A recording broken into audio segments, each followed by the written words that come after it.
Welcome to special live. నేను రమా మండవ. ఈరోజు లైవ్లో భాగంగా మనం తీసుకోబోతున్న టాపిక్ ఏంటంటే, రేవంత్ రెడ్డి సర్కార్పై నిజంగానే కుట్ర జరుగుతోందా అంటే అవుననే చెప్పాలి. గత కొన్ని రోజులుగా జరుగుతున్న పరిణామాలన్నీ మనం చూసినట్లయితే ఆంధ్ర తెలంగాణ సెంటిమెంట్ రూపంలో మరోసారి కేసీఆర్ వైపు నుంచి రేవంత్ రెడ్డికి ఒక హెచ్చరికలు జారీ అవుతున్నాయా అంటే అవుననే అనుకోవాలి గత కొన్ని రోజులుగా జరుగుతున్న పరిణామాలు. బట్ ఇది అట్ ద సేమ్ టైం చూసినట్లయితే రేవంత్ ఇప్పుడే ఇంకా ఫర్మ్గా యాక్షన్ చేయాలి అనేది ఆయన అభిమానులు కానీ అటు కాంగ్రెస్ క్యాడర్ కానీ కోరుకుంటున్న ప్రశ్న. ఎట్ ద సేమ్ టైం చూస్తే ఎప్పుడో ఏదైతే రాష్ట్ర విభజన జరిగి కూడా ఆల్మోస్ట్ 11 ఏళ్ళలోగా వస్తోంది. అటు ఆంధ్ర కానీ ఇటు తెలంగాణ ప్రజలు కానీ చాలా పరస్పరం గౌరవించి కూడా చాలా హుందాతనంగా జీవిస్తూ వస్తున్నారు. ఎక్కడ అలాంటి సెంటిమెంట్స్కి ఇప్పుడు అయితే తావు లేదనుకోవాలి. ఆంధ్ర తెలంగాణ అనే సెంటిమెంట్ కూడా ఎక్కడ వినిపించట్లేదు. అలాంటి సందర్భంలో పాడి కౌశిక్ రెడ్డి నోటి వెంట ఈరోజు ఏదైతే ఆంధ్ర అన్న పదం వచ్చిందో అది నిజంగానే రేవంత్ రెడ్డి సర్కార్ను కూల్చే కుట్ర అన్న చర్చ జరుగుతోంది. అనేక మంది దాన్ని ఎండార్స్ కూడా చేస్తున్నారు కొన్ని ఉదాహరణలతో. అవి కూడా మనం చెప్పుకునే ప్రయత్నం చేద్దాం. ఎక్కడా కూడా ఇలాంటి పదాలకు ఇలాంటి సిచ్యువేషన్కి తావులేని పరిస్థితుల్లో కౌశిక్ రెడ్డి నోటి వెంట ఇలాంటి మాట వచ్చింది అంటే అది స్వయంగా కేసీఆర్ నోట్లోంచి వచ్చినట్టే. అది కేసీఆర్ ఎక్కడ కూడా దాన్ని ఖండించే ప్రయత్నం చేయలేదు కాబట్టి అది కేసీఆర్ స్వయంగా కౌశిక్ రెడ్డితో మాట్లాడించిన మాటే అని కూడా ఈరోజు చర్చ జరుగుతూ వస్తోంది. ఎందుకంటే డే 1 నుంచి కూడా రేవంత్ రెడ్డి సర్కార్ను కూర్చడానికి బీఆర్ఎస్ వైపు నుంచి అనేక ప్రయత్నాలు జరిగినాయి.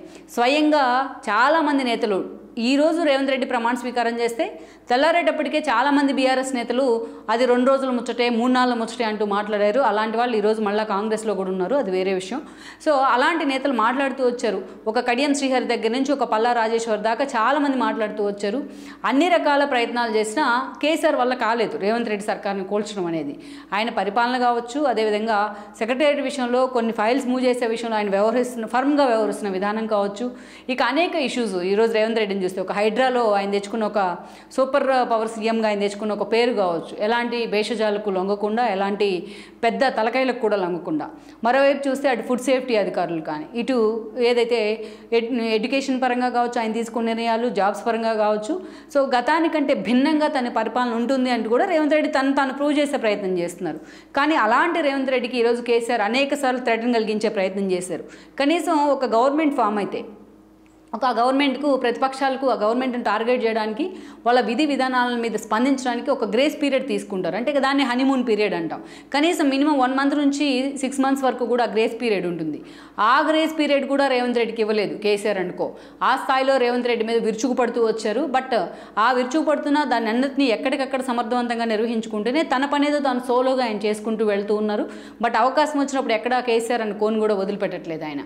సో అలాంటి సందర్భంలో ఈరోజు పూర్తి స్థాయిలో తన పాలన మీద రేవంత్ రెడ్డి ఫోకస్ పెట్టి పూర్తి స్థాయిలో ఈ రోజున తానేంటి అనేది చిన్నగా అటు కాంగ్రెస్ నేతలు తనని వ్యతిరేకించిన కాంగ్రెస్ నేతలు కూడా అర్థమయ్యే ప్రయత్నం చేస్తున్నారు, అర్థం చేసేలా చేస్తున్నారు. అలాంటి సిచ్యువేషన్లో ఈ రోజున రేవంత్ రెడ్డి సర్కార్ను కూల్చే కుట్ర జరుగుతోంది అనేది ఒక చర్చ అయితే, ఎట్ ద సేమ్ టైం ఎప్పుడో చల్లారిపోయిన ఆంధ్ర తెలంగాణ సెంటిమెంట్ మరోసారి కేసీఆర్ రేపెట్టే ప్రయత్నం చేస్తున్నారు. మొత్తం పాడి కౌశిక్ రెడ్డి వర్సెస్ గాంధీ ఎపిసోడ్ వెనుక కేసీఆరే ఉన్నారు అనేది చాలామంది తెర మీదకి తీసుకొస్తున్న అంశం. ఎందుకంటే కేసీఆర్ బీఆర్ఎస్ అధినేత, ఆయన అనుమతి లేనిదే పాడి కౌశిక్ రెడ్డి ఇలాంటి వ్యాఖ్యలు ఎందుకు చేశారనేది ఒక చర్చ అయితే, అలాంటి వ్యాఖ్యలు చేసిన కౌశిక్ రెడ్డిని పార్టీ నుంచి సస్పెండ్ చేయడమో లేకపోతే ఆయన్ని కంట్రోల్ చేసే ప్రయత్నం చేయడమో చేయకుండా హరీష్ లాంటి వాళ్ళని పంపించి ఆయన అందరి ముందు ఆలింగనం చేసుకునే ప్రయత్నం చేయడం కేసీఆర్ అనేక సార్లు. ఎందుకంటే కేసీఆర్ గత చరిత్ర తెలిసిన వాళ్ళు ఎవరైనా కూడా దీన్ని హైలైట్ చేస్తారు. ఎందుకంటే కేసీఆర్ ఎప్పుడు చేసిన రాజకీయాలు ఆయన సెంటిమెంట్ బేస్గానే చేస్తూ వచ్చారు. టీఆర్ఎస్ ప్రస్థానం నుంచి కూడా మనకు అది అర్థమవుతూ ఉంటుంది. అనేక సార్లు రాజీనామాల పేరుతో తెలంగాణ కోసం చాలాసార్లు అయితే అది ఒక త్యాగమైన చెప్పుకోవాలి అప్పట్లో ఏ పార్టీ ముందుకు రాని సమయంలో. ఆ తర్వాత రోజుల్లో మనం చూసినట్లయితే 2014 కంటే ముందు జరిగిన పరిణామాల్లో తెలంగాణ ఉద్యమం ఉవ్వెత్తున ఎగుస్తున్న సమయంలో పార్టీలన్నీ కూడా ఆ రోజు నిజంగానే ప్రెజర్ తీసుకున్నాయి. ఎస్పెషల్లీ అధికారంలో ఉన్న కాంగ్రెస్ పార్టీకి తెలంగాణ బిల్లు అనేది తెలంగాణ ఇవ్వాలా లేదా అనే అంశం ఒక సవాల్గా మారింది. అలాంటి సిచ్యువేషన్ కూడా తనకు అనుకూలంగా మార్చుకున్నారు కేసీఆర్కి ఈవెన్ ఈరోజు ఎమ్మెల్సీగా ఉన్న కోదండరామ్ లాంటి వాళ్ళు ఆ రోజు జేఏసీ చైర్మన్గా ఉన్నారు. ఈవెన్ అన్ని పార్టీలు ఒకే గొడుగు కిందకి తీసుకురాగలిగారు ఆయన. కానీ కేసీఆర్ ఏది చెప్తే అది వింటూ వచ్చారు ఒక దశలో ఆయన. టీడీపీ లాంటి పార్టీలను కూడా చిన్న కారణాలు కూడా లేకుండా జేఏసీ నుంచి ఎక్స్పెల్ చేసిన పరిస్థితి ఉంది ఆ రోజు. దానికి సమాధానం ఇప్పటికీ కోదండరామ్ దగ్గర లేదని అనుకోవాలి. అలాంటి సిచ్యువేషన్ నుంచి ఎక్కడ టీడీపీ తెలంగాణ యువనిక మీద టీడీపీ ఉంటే అక్కడ టీఆర్ఎస్ చోటు ఉండదు అని కేసీఆర్కి తెలుసు. ఈరోజు కేసీఆర్తో సహా పార్టీలో ఉన్న నేతలంతా కూడా మెజారిటీ టీడీపీ స్కూల్ నుంచి వచ్చిన వాళ్ళే. అందుకే టీడీపీ పునాదులను కల్లించే ప్రయత్నం చేశారు ఆయన తెలంగాణ సెంటిమెంట్ రూపంలో. చంద్రబాబు నాయుడు నోట్లోంచి ఒక మాట రావడం ఆలస్యం, ఆ స్థాయిలో విరుచుకుపడేవాళ్ళు ఆయన తెలంగాణ వ్యతిరేక రూపంలో. రెండు ప్రాంతాలు సమానంగా ఉండాలని చంద్రబాబు నాయుడు ఆ రోజు చెప్తే సమన్యాయం పేరుతో ఆయన మీద బురద జల్లిన ఆనోళ్లే ఈరోజు సమన్యాయం గురించి మాట్లాడుతున్నాయి, ఈరోజు పంపకాల గురించి మాట్లాడుతున్నాయి. సో ఆ స్థాయిలో చంద్రబాబు నాయుడిని టార్గెట్ చేయడంలో కానీ, తెలంగాణ వ్యతిరేకనే ముద్ర ఆయన మీద వేయడంలో కానీ, ఆ తర్వాత ఆయన చంద్రబాబు నాయుడు ఏపీకి తరిమి కొట్టండి అనే పిలుపునివ్వడం దాకా చేస్తూ వచ్చారు కేసీఆర్. అది తెలంగాణ సెంటిమెంట్లో తనకు ఒక అస్త్రంగా వాడుకున్నారు. సెంటిమెంట్ని రగిల్చే ప్రయత్నం చేశారు. ఆ సెంటిమెంట్ రగిల్చే క్రమంలో తాను జాతిపితగా ఎక్స్పోజ్ చేసుకున్నారు ఆయన.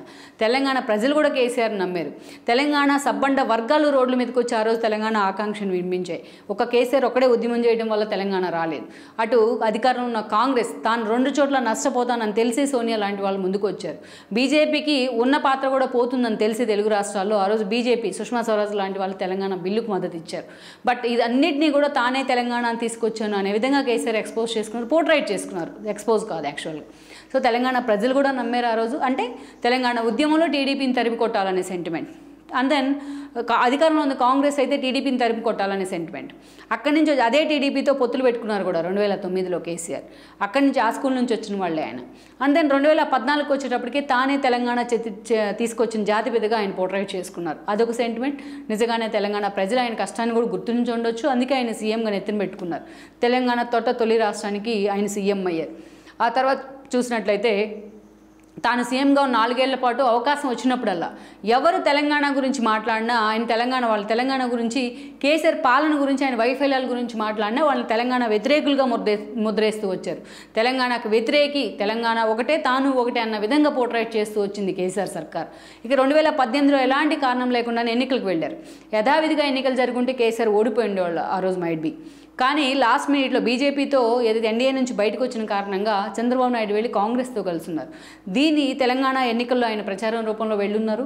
దీన్ని తనకు అనుకూలంగా మార్చుకున్నారు కేసీఆర్. చంద్రబాబు నాయుడు కాంగ్రెస్ కలిసి మళ్ళా తెలంగాణని ఆంధ్రాని కలపడానికి వస్తున్నారంటూ కూడా మరో సెంటిమెంట్ రగిల్చారు.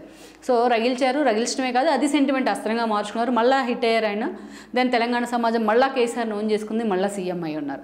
అలా తనకు అవకాశం వచ్చినప్పుడల్లా ఎవరు ఏమి మాట్లాడినా తనకు నచ్చిన మాట వస్తే తెలంగాణ వ్యతిరేకని ముద్రేసేవాళ్ళు. జర్నలిస్ట్ ఒక క్వశ్చన్ అడిగినా తెలంగాణ వ్యతిరేకని ముద్రేసేవాళ్ళు. ప్రతిపక్షాల నుంచి ఏదైనా వాళ్ళకి సంబంధించి ఒక డిమాండ్ ఏదైనా వస్తే వీళ్ళంతా తెలంగాణ వ్యతిరేకులు అనేవాళ్ళు. ఇదే కేసీఆర్ ఆ రోజు తెలంగాణ బిల్లు పెడితే సోనియా గాంధీతో కలిసి ఫోటో దిగొచ్చారు, ఫ్యామిలీతో సహా వెళ్ళి తన పార్టీని మెర్జ్ చేస్తానంటూ కూడా మాట్లాడారు.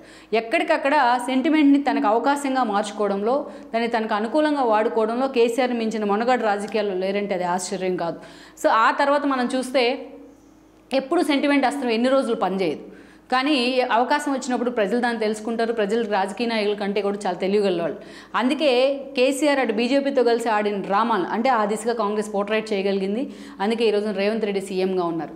ఎక్కడైతే తన వెనక్కి లాగుతూ వచ్చారో అది చంద్రబాబు నాయుడు శిష్యుడిగా ముద్రేశారు. తెలంగాణ వ్యతిరేకంగా రేవంత్ రెడ్డిని ముద్రేస్తూ వచ్చారు. అలాంటి చోటే ఈరోజు అదే కాంగ్రెస్ నుంచి ఆయన పీసీసీ వర్కింగ్ ప్రెసిడెంట్ అయ్యారు. తర్వాత పీసీసీ చీఫ్ అయి ఉన్నారు. అందరినీ ఈ రోజున ఎంపీగా గెలిచినారు. అందరినీ ఈ రోజున చూసినట్లయితే ఏకంగా ముఖ్యమంత్రి అయ్యారు. కష్టకాలంలో ఉన్న కాంగ్రెస్కి ఎవరు అండగా నిలబడపోయినా ఆయన అండగా నిలబడ్డారు. దెన్ సీఎం అవడమే కాదు, తానేంటో ప్రూవ్ చేసుకుంటూ వచ్చారు.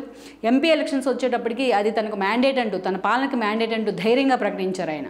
అటు బీజేపీ కూడా ఈక్వల్గా 8 సీట్లను గెలుచుకున్నప్పటికీ తను ఎక్కడ హైకమాండ్ దగ్గర కానీ రాష్ట్రంలో తన ప్రభావాన్ని కోల్పోకుండా రేవంత్ రెడ్డి పరిపాలన సాగిస్తూ ఉన్నారు.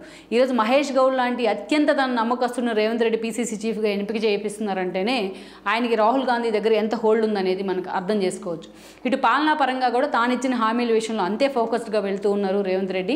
ఇంకా ప్రచారం చేసుకోవడంలో కాంగ్రెస్ వెనుకబడి ఉందనేది అయితే ఒక చర్చ. అందులో కొంత వాస్తవం కూడా ఉంది కొన్ని ఇష్యూస్ విషయంలో, రేవంత్ రెడ్డి తీసుకుంటున్న నిర్ణయాల విషయంలో.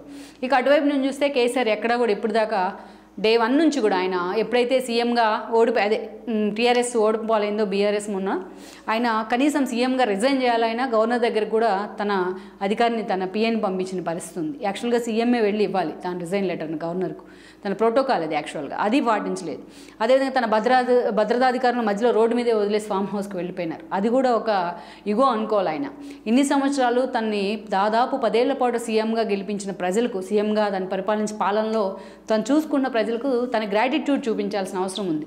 ఇన్ని రోజులు సీఎంగా ఉంచారు, ఇప్పుడు ప్రతిపక్షంలో పెట్టారంటే మీకు వాచ్ డాగ్ లాగా తను పనిచేస్తానని చెప్పాల్సిన అవసరం ఉంది. కనీసం ఒక కామెంట్ కూడా చేయకుండా ఫామ్ హౌస్కి వెళ్ళారు, అక్కడ పడ్డారు, కాళ్ళు విరగొట్టుకున్నారు. అంటే రేవంత్ రెడ్డి కూడా స్వయంగా తన ఈగోస్ పక్కన పెట్టి తన జైలుకి పంపాడు కేసీఆర్ ఈగోని కూడా పక్కన పెట్టి ఆయన పరామర్శించారు. దెన్ ఇట్స్ క్లోజ్, అది అయిపోయింది. ఆ తర్వాత చూసినట్లయితే అసెంబ్లీకి కూడా రాకుండా కేవలం సంతకం పెడతానికి వెళ్ళారు. వీల్ చైర్లో వెళ్ళి కూడా ఎంపీ ఎలక్షన్స్లో 1-2 చోట్ల ప్రచారం కూడా చేశారు. అది కూడా వర్కౌట్ కాలేదు. మొత్తం ఈరోజు బీఆర్ఎస్ జీరోగా మిగిలింది. ఒక్కొక్కరుగా రేవంత్ రెడ్డి దగ్గరికి వెళ్తూ ఉన్నారు. ఇక్కడ ఒక ట్విస్ట్ ఏంటంటే గతంలో ఇదే రేవంత్ రెడ్డి బీఆర్ఎస్కు ఎవరైనా వెళ్ళుంటే తన పార్టీ నుంచి వాళ్ళని రాళ్లతో కొట్టండి అంటూ మాట్లాడారు. అదే రేవంత్ రెడ్డి ఈరోజు దానా నాగేంద్ర మొదలుకొని మొన్నటి గాంధీ వరకు అందరినీ కూడా వరుసపెట్టి తీసుకుంటూ ఉన్నారు. అది కూడా ఒక విమర్శలు పాలవుతున్న లేటెస్ట్గా దాని మీద క్లారిటీ ఇచ్చారు. దీని మీద మేము లీగల్గానే వెళ్తున్నాం, లీగల్గా ఎలాంటి ఒపీనియన్ వస్తే దాని ప్రకారం మేము నిర్ణయం తీసుకోబోతున్నాం అంటూ కూడా ఆయన మాట్లాడారు. ఈవెన్ బై ఎలక్షన్ వస్తున్నా దాన్ని ఫేస్ చేసేందుకు కూడా ఈరోజు రేవంత్ రెడ్డి లాంటి వాళ్ళు చాలా స్ట్రాంగ్గా ఉన్నారు. అయితే రేవంత్ రెడ్డి ఆ స్థాయిలో ఎమ్మెల్యేలని ఎమ్మెల్సీని బీఆర్ఎస్ తీసుకోవడానికి ఒక స్ట్రాంగ్ ట్విస్ట్ ఉంది. ఎందుకంటే డే 1 నుంచి రేవంత్ రెడ్డి సీఎం అయిన దగ్గర నుంచి ఫస్ట్ కమెంట్ చూసినట్లయితే అటు ఏదైతే కాంగ్రెస్ నుంచి కొంతమంది ఎమ్మెల్యేలు మేము చీలుస్తున్నాం, అటు బీజేపీ ఎంఐఎంలను కలుపుకుంటే బీఆర్ఎస్ని కలుపుకుంటే మేమే ప్రభుత్వాన్ని ఫామ్ చేస్తామంటూ కడియం శ్రీహర్ లాంటి వాళ్ళు కూడా మాట్లాడారు. ఎర్రబెల్లి లాంటి వాళ్ళు కూడా మాట్లాడారు. రోడ్డు పోయిన పలా రాజేశ్వర రెడ్డి లాంటి వాళ్ళు మాట్లాడారు. అలా ఎవ్వరు మీడియా ముందుకు వచ్చిన బీఆర్ఎస్ నుంచి దాదాపు 2 నెలల పాటు రేవంత్ రెడ్డి సర్కారు తుమ్మితే ఊడిపోయే ముక్కంటూ కూడా మాట్లాడారు. అందుకే ఎవరికైనా తను కనీసం గ్రేస్ పీరియడ్ కూడా పూర్తి చేయకుండా ఇలా మాట్లాడుతూ ఉంటే ఎవరికైనా అహం దెబ్బతింటుంది. ఆ క్రమంలో రేవంత్ రెడ్డి వరుసపెట్టి కండువాలు కప్పడం స్టార్ట్ చేశారు. స్టార్టింగ్లో అందరూ క్యాజువల్గా కలిసేవాళ్ళు సీఎంని. ఇప్పుడు వరుసపెట్టి రేవంత్ రెడ్డి అందరినీ కూడా తన పార్టీలో వచ్చిన వాళ్ళందరికీ కూడా వెల్కమ్ చేస్తూ ఉన్నారు. సో ఇక రేవంత్ రెడ్డిని తాను ఎన్ని చేసినా తను హ్యూమిలేషన్కే గురవుతూ ఉన్నారు కేసీఆర్. అటు హరీష్ రావును కేటీఆర్ను ముందు పెట్టి ఏదన్నా చేద్దామన్నా అంతగా ఆ స్థాయిలో వర్కౌట్ కావట్లేదు. సో కవిత ఎప్పుడైతే రిలీజ్ అయిందో కవిత కనీసం లోపల ఉన్న ఆ సెంటిమెంట్ కంటిన్యూ అవుతూ వచ్చేది. ఎప్పుడైతే రిలీజ్ అయిందో బీజేపీతో ఇది ఒక లోపాయికారి ఒప్పందం అన్న నినాదాన్ని కూడా కాంగ్రెస్ మళ్ళీ జనంలోకి తీసుకెళ్లే ప్రయత్నం చేస్తోంది. సో ఇలాంటి సిచ్యువేషన్లో ఆల్మోస్ట్ ఇప్పుడున్న సిచ్యువేషన్ లోకల్ బాడీస్ వస్తే టీఆర్ఎస్ ఇంకా 0 నుంచి మళ్ళీ మైనస్కి వెళ్ళే పరిస్థితి ఉంది. అందుకే ఇది పీక్ సిచ్యువేషన్. ఇంకా అలాగే కేసీఆర్ ఫామ్ హౌస్కే పరిమితం అయితే, కేటీఆర్ విదేశాలకే పరిమితం అయితే, హరీష్ సోలోగా ఫైట్ చేస్తూ తన సోలోనెస్ తను చూసుకుంటూ వస్తే ఈరోజు పూర్తిగా బీఆర్ఎస్ పుట్టి మునగడం ఖాయం. అందుకే ఇలాంటి సిచ్యువేషన్లో కేసీఆర్ వేసిన కొత్త ప్లానే ఆంధ్ర అనే కుట్ర అనేది ఒక చర్చ ఇక్కడ. ఎందుకంటే అది గాంధీని కేంద్రంగా చేసుకొని కౌశిక్ రెడ్డి లాంటి వాళ్ళు మాట్లాడిన తీరు, పార్టీ మారినందుకు ఆయన విమర్శలు చేస్తే అది పాజిటివ్గానే ఉండేదేమో, అందరూ తప్పని అనుకునేవాళ్ళేమో. అండ్ దెన్ కౌశిక్ రెడ్డి ఈ రోజున అదే మాట్లాడుతూ సరే ఆడవాళ్ళ గురించి మాట్లాడారు, వీళ్ళంతా ఆడవాళ్ళు అంటూ గాజులు పంపిస్తా అంటూ మాట్లాడితే ఈ ఇంట్లో ఆడవాళ్ళు లేరా అనే క్వశ్చన్స్ కూడా వస్తున్నాయి. అది కూడా మనం పక్కన పెడతాం. ఈరోజు ఆయన ఆంధ్ర వాళ్ళకి పదవులు ఎలా ఇస్తారంటూ కూడా కౌశిక్ మాట్లాడడం జరిగింది. ఇదే కౌశిక్ రెడ్డి ఆ రోజు మానుకోట ఇష్యూ మనం గుర్తు చేసుకుంటే జగన్మోహన్ రెడ్డి వెంట నిలబడి ఉన్నారు. మానుకోటలో రాళ్లు పడుతూ ఉంటే పాదయాత్రలో తెలంగాణ ఉద్యమానికి ఊపిర్లు ఊదిన ఘటన అది. ఆ రోజు జగన్ పర్యటన వద్దన్న జగన్ పర్యటనకు వెళ్ళడం, టీడీపీ మహానాడు జరుగుతూ ఉంది ఆ రోజున మనం చూసినట్లయితే. కొండా సురేఖ లాంటి వాళ్ళు సూసైడ్ అటెంప్ట్ కూడా చేస్తున్నారు జగన్ అడ్డుకోవద్దని చెప్పి. ఇదే కౌశిక్ రెడ్డి ఆ రోజు వెనకుండి మరి జగన్మోహన్ రెడ్డి వెనక పనిచేశారు. మరి అప్పుడు జగన్మోహన్ రెడ్డి ఆంధ్రావుడు కాదా? నెక్స్ట్ మనం చూసినట్లయితే ఇదే కౌశిక్ రెడ్డి అనేకసార్లు కాంగ్రెస్లో కోవర్ట్గా వ్యవహరిస్తూ వచ్చారు టీఆర్ఎస్కి. అనేకసార్లు ఈటెల రాజేంద్ర మీద తొడగొడుతూ కూడా వెళ్ళున్నారు. నేను సింహాన్ని పులిని అంటూ కూడా మొన్నటి ఎన్నికల్లో మీరు ఓటైపోతే చచ్చిపోతానంటూ కూడా మాట్లాడారు. సూసైడ్ చేసుకుంటే కేసు కూడా ఫైల్ అయింది ఆయన మీద. సో అలాంటి పాడి కౌశిక్ రెడ్డి ఈరోజు మాట్లాడుతూ ఉన్నారు ఆంధ్ర వాళ్ళు అనేసి. ఇక్కడే చాలామంది చర్చించుకున్న అంశం ఏంటంటే మరోసారి ఆంధ్ర సెంటిమెంట్ రేకెత్తించే ప్రయత్నం జరుగుతోంది అనేది ఒక చర్చ. ఎందుకంటే పిఎస్సి చైర్మన్ పదవి ఇవ్వడం జరిగింది గాంధీకి. అయితే గతంలో కూడా మజ్లిస్కి కాంగ్రెస్కి అవకాశం ఉన్న మజ్లిస్కి ఇచ్చున్నారు టీఆర్ఎస్ నుంచి ఆ పదవి. సో ఆంధ్ర వాళ్ళకి పదవులు వద్దా అంటే ఈరోజు సగం మంది కేసీఆర్ మొదలుకొని అందరూ ఆంధ్ర నుంచి మైగ్రేట్ అయిన వాళ్ళే.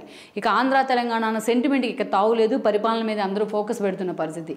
ఇలాంటి జనం మర్చిపోతున్న అంశాన్ని కూడా ఈరోజు తీసుకొచ్చి ఆంధ్ర అన్న సెంటిమెంట్ రగిల్చే ప్రయత్నం చేయడం మాత్రం అందరూ అసహించుకుంటూ ఉన్నారు. ఎందుకంటే రాష్ట్రం విడిపోయిన 11 ఏళ్లుగా చాలామంది ఆంధ్ర ప్రజలు ఇక్కడ నివసిస్తూ ఉన్నారు. తెలంగాణను ఓన్ చేసుకున్నారు. వాళ్ళు సెటిలర్స్ అన్న పదాన్ని కూడా వారు ఇష్టపడట్లేదు చాలామంది. అది గుర్తించిన పొలిటికల్ పార్టీస్ అన్నీ కూడా వాళ్ళని అదే స్థాయిలో ఓన్ చేసుకుంటూ వచ్చాయి. వాళ్ళ ఓట్ బ్యాంక్ కోసం అదే స్థాయిలో తాపత్రయపడుతూ ఉన్నాయి. ఈవెన్ మొన్న చూసినట్లయితే మనం గ్రేటర్ హైదరాబాద్ పరిధిలో కాంగ్రెస్కి ఒక సీట్ రాలేదు అసెంబ్లీ ఎన్నికల్లో. అయినా సరే రేవంత్ రెడ్డి అంటే ఎక్కడా కూడా వాళ్ళ విషయంలో ఎక్కడో అగ్రెసివ్నెస్ ఉన్నట్టు కోపం ఉన్నట్టు ఎక్కడ వ్యవహరించలేదు. సో ఆయా పార్టీలకు అందరికీ తెలుసు ఎలాంటి ఓట్ బ్యాంక్ ఉంది ఇక్కడ ఆంధ్రాది అనేది. సో అందుకే అప్పుడున్న సిచ్యువేషన్లో ఇప్పుడు ఈ సిచ్యువేషన్లో ఎవరు కూడా ఆ మాట అనడానికి కూడా సాహసించరు. సో కేసీఆర్ నోటి వెంట ఎప్పుడు వచ్చే ఈ మురిగిపోయిన డైలాగ్ ఏదైతే ఉందో, ఆంధ్ర అనే డైలాగ్ ఏదైతే ఉందో దాన్ని ఇక్కడ యూజ్ చేసే ప్రయత్నం చేయడం, ఇదంతా కూడా కేసీఆర్ ఒక సెంటిమెంట్ని యాంటీ సెంటిమెంట్ ఫ్లేరప్ చేసే ప్రయత్నం చేస్తున్నారనేది అయితే ఒక చర్చ. కానీ ఇది కూడా కేసీఆర్కి బూమరాంగ్ అయ్యే అవకాశం అయితే స్పష్టంగా ఉంది. ఎందుకంటే మనం చూస్తే సెంటిమెంట్ ఎల్లకాలం ప్రజలు నమ్మే పరిస్థితి ఉండదు. అది ఆయన ఓటంతోనే మనకు అర్థమైంది. ఇక కవిత అరెస్ట్ని చాలా సీరియస్గా జనంలోకి తీసుకెళ్లే ప్రయత్నం. కవిత అరెస్ట్ తెలంగాణ మొత్తాన్ని అరెస్ట్ చేయడం అంటుగా పోర్ట్రైట్ చేశారు. కానీ ఎక్కడ తెలంగాణ సమాజం ఆమెను ఓన్ చేసుకోలే. ఆమె పిడికిలు బిగించి మీడియా ముందు మాట్లాడితే అందరూ నవ్వుకున్నారు కూడా. సోషల్ మీడియా వేదికగా కూడా ఆమె అంత చీప్గా టార్గెట్ అయిన పరిస్థితి అయితే ఉంది. సో అలాంటి సిచ్యువేషన్ నుంచి ఈరోజు ఆంధ్ర సెంటిమెంట్ మరోసారి రగిల్చే ప్రయత్నం చేస్తే కేసీఆర్ దాన్ని అంత ఈజీగా తెలంగాణ సమాజం యాక్సెప్ట్ చేసే పరిస్థితే లేదు. ఈవెన్ టీఆర్ఎస్లో ఉన్న కొంతమంది నేతలకైతే మైండ్ బ్లాక్ అవుతుంది ఇలాంటి సిచ్యువేషన్స్తో, ఇలాంటి నినాదాలతో. సో ఈ టోటల్ ఎపిసోడ్ వెనుక కేసీఆర్ ఉన్నారనేది వాస్తవం. అందుకే రేవంత్ రెడ్డి సర్కార్ని ఆంధ్ర సెంటిమెంట్ పేరుతో మరోసారి కూల్చే కుట్ర జరుగుతోందా అనేది ఈరోజు చాలామంది కూడా విశ్లేషకులు అభిప్రాయపడుతున్నారు. తాను ఏం చేసినా రేవంత్ రెడ్డి సర్కార్ని ఏం చేయలేకపోతున్నారు, కూల్చలేకపోతున్నారు కాబట్టి ఆంధ్ర వాళ్ళకే పదవులు అనే నినాదాన్ని తీసుకెళ్తూ ఒక అలజడి, రాష్ట్రంలో లేనిపోని ఒక అలజడి సృష్టించే ప్రయత్నం అయితే బీఆర్ఎస్ వైపు నుంచి జరుగుతోందనే చర్చ. సో అందుకే ఇలాంటి సిచ్యువేషన్లో రేవంత్ రెడ్డి మోర్ అలర్ట్గా ఉండాలనేది ఆయన అమ్మాయిలు కానీ కాంగ్రెస్ క్యాడర్ కానీ కోరుకుంటూ ఉన్నారు. సో అలాంటి సిచ్యువేషన్లో మరి కేసీఆర్ చేస్తున్న ప్రయత్నాలు ఎంతవరకు కూడా ఫలిస్తాయి, వాటన్నిటికీ చెక్ పెట్టే విధంగా రేవంత్ రెడ్డి చాణక్యం ఎలా ఉండబోతుంది అనేది కొద్ది రోజుల్లోనే క్లారిటీ రాబోతోంది. ఈ వీడియో మీకు నచ్చినట్లయితే please share, like and subscribe R24 Telugu.